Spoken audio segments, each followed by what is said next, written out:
Worldwide coronavirus death toll rises to over 1.2 million. Arab League welcomes endorsement of 6th pro-Palestinian UN resolution.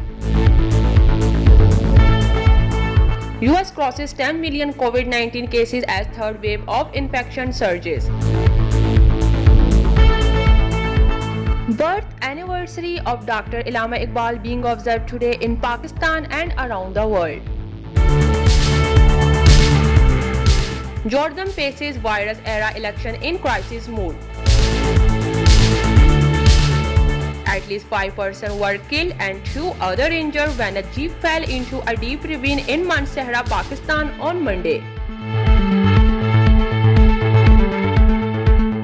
In Baghdad, 11 people have been killed and 8 wounded, including soldiers in an attack on an Iraqi army post.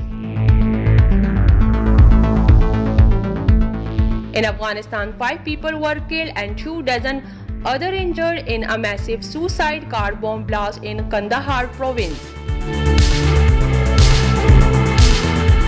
In India, 7 people were killed and 5 others injured in a road accident in state of Madhya Pradesh.